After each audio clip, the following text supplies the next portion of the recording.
So today's video was sparked by a conversation from one of my friends who I was directing a new fighter or potential fighter to their region, to their team, and hadn't talked for a little while. And I said, hey, get in contact with this person. And my friend reached out to me and said, hey, I'm not captaining the team anymore. I'm no longer doing the captain thing. I'm still doing some events and stuff.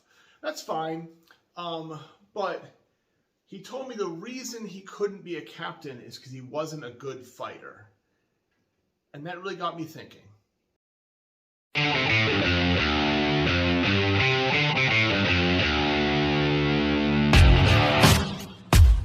So it got me thinking about what we consider to be the role of a captain in the sport, and if we're meshing multiple roles together, and if you're starting a team, could you define these roles in a different way? And I'm giving my thoughts on this, my opinions from my different sports experience, from my Bohurt experience, armored combat, all that stuff, but also my day-to-day job. I'm a manager. I manage a team. I've been managing teams for 12 years now. I've been part of different teams when I wasn't managing, both in sports and the business world. So it made me think a little bit about that phrase, like, I can't be the captain of my team because I'm not a really good fighter. And do you need to be a great fighter to be the captain?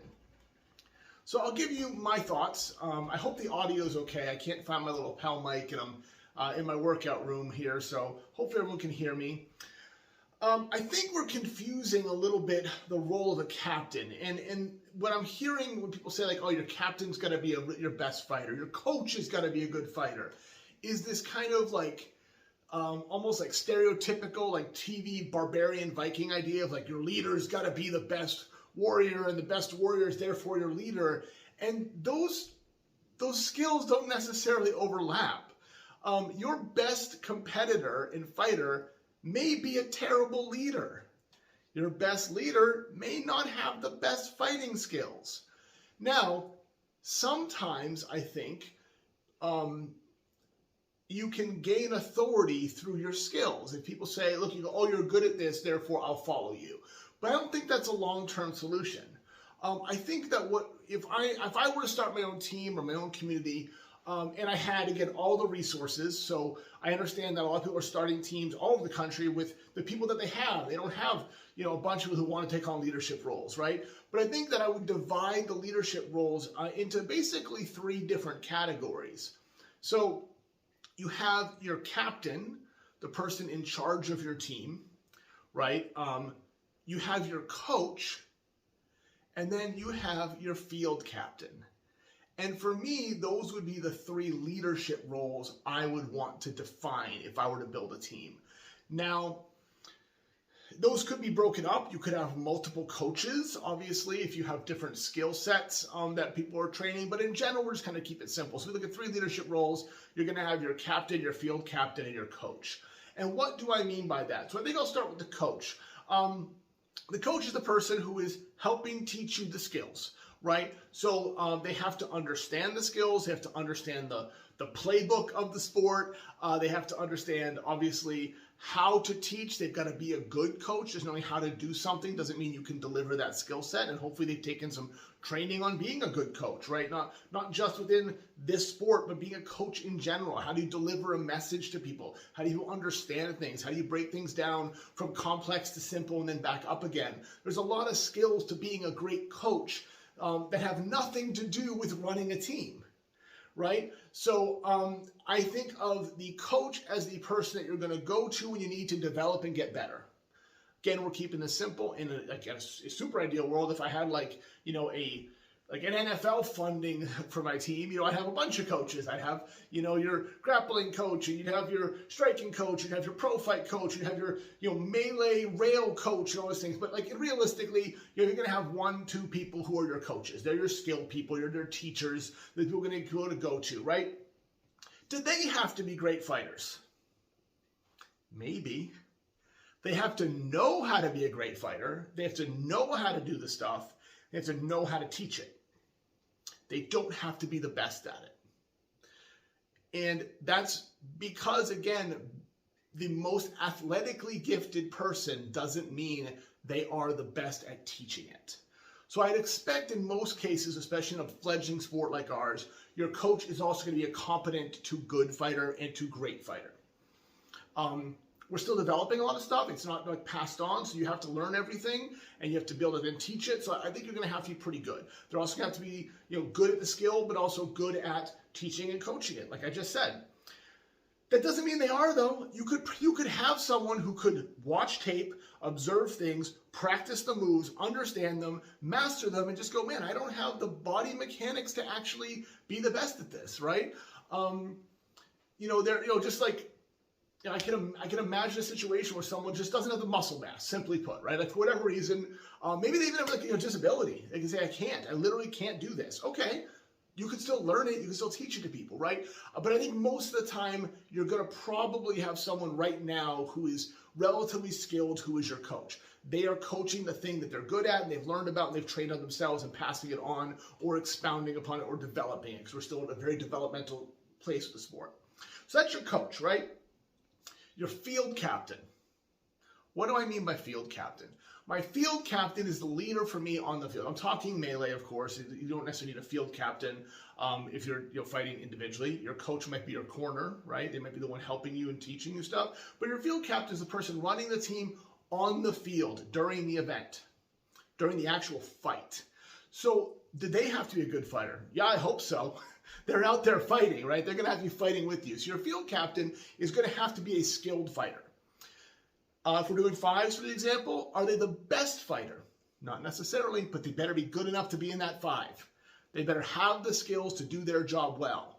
They may not be the best, but they have to be the best at diagnosing situations, making calls, helping, maybe subbing or make in out people between rounds if they notice something, diagnosing things that happen in the round that they can change. Say, we're going to try a different strategy. Your field captain is your leader in the field. It's the person that the round starts, everyone goes, what are we doing, captain? And he goes, here's what we're doing, right? Hopefully before the round, but you know what I mean? That's the person who's running the team live. That's your field captain.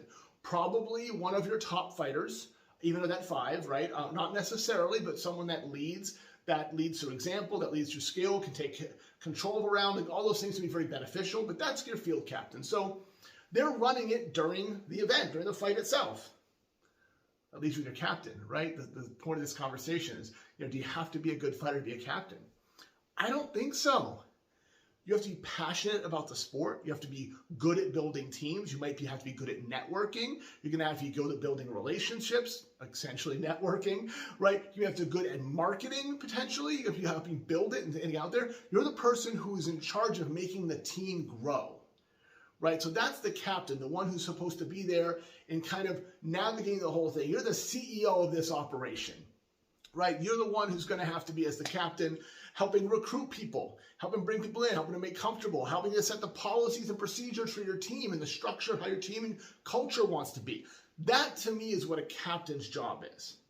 Now, can you be a great fighter? Of course, you probably want to fight. You want to be a captain. But I guarantee there's people in this sport who go, man, I'd rather just be helping run it than having to fight. And that's okay. Like, there's also fighters, me is a good example, who doesn't want to captain a team. I do not want to be a captain.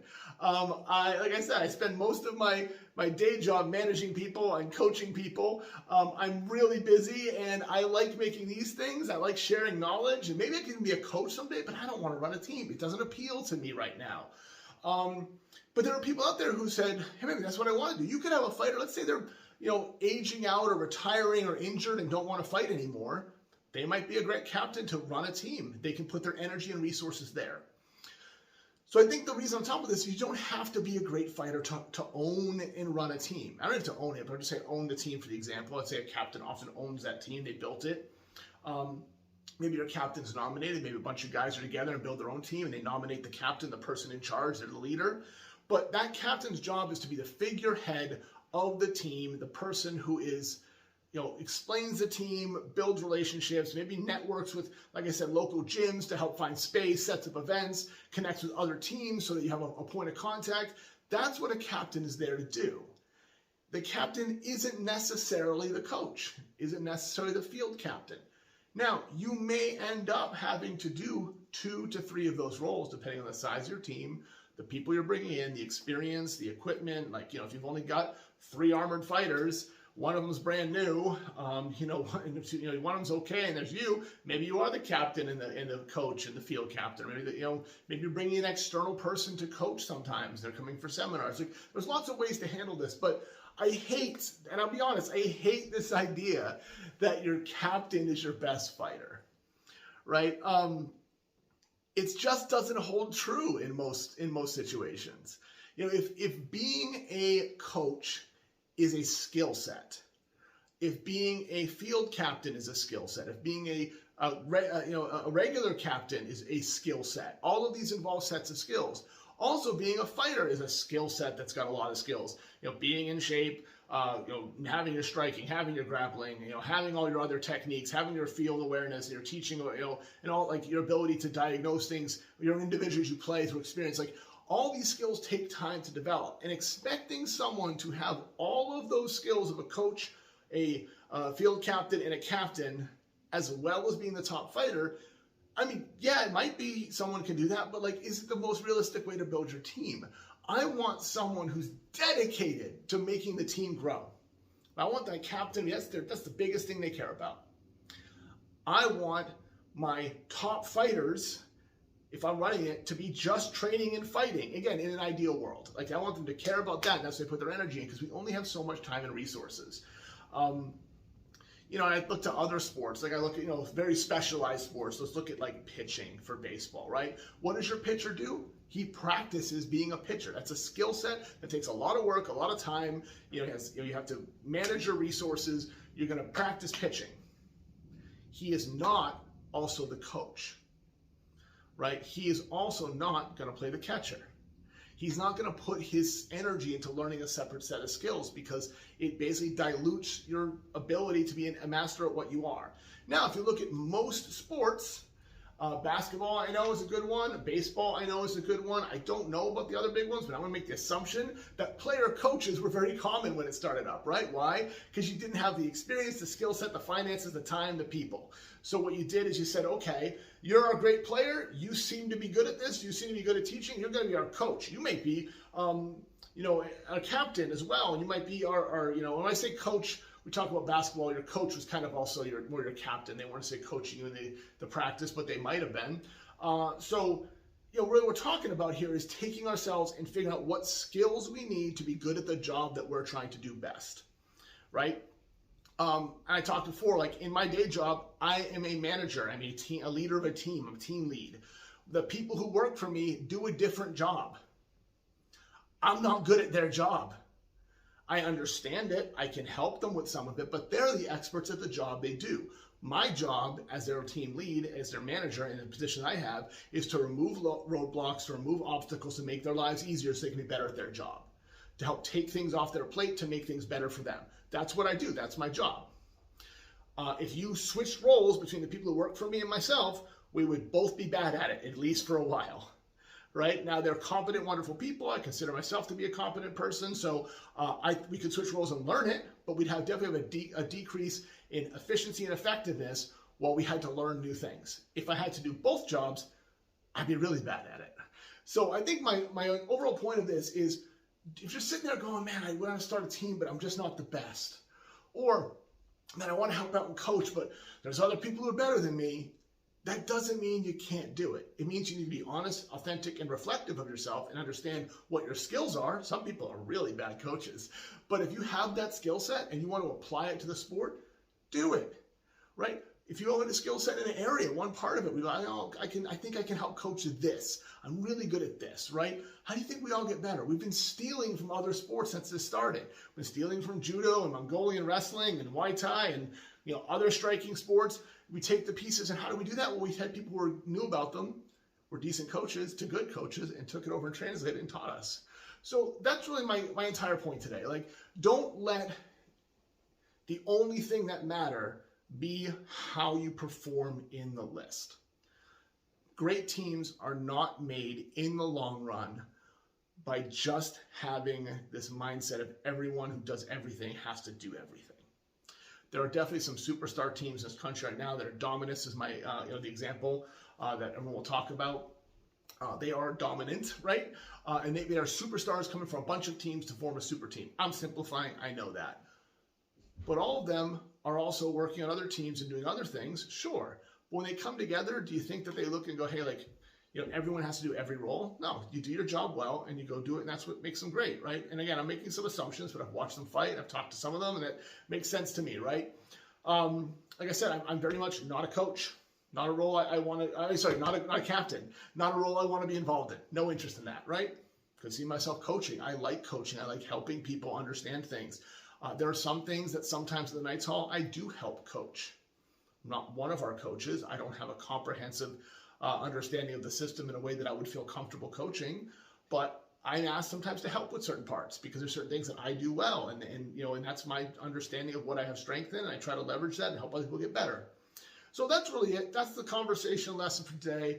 Like, subscribe, follow. Go to the link down below and buy gear. You can buy this really cool shirt under the Nightmares page under Woodchuck Knight, one of the home team that I fight for when I fight in Nashua, New Hampshire. If you like this page, leave a comment, communicate with me. If you're looking for a local team or looking to get more information, I'm always available. You can find me on YouTube, or you can find me on Facebook, or wherever you like. So thanks for watching. Have a great day. Keep training. Bye.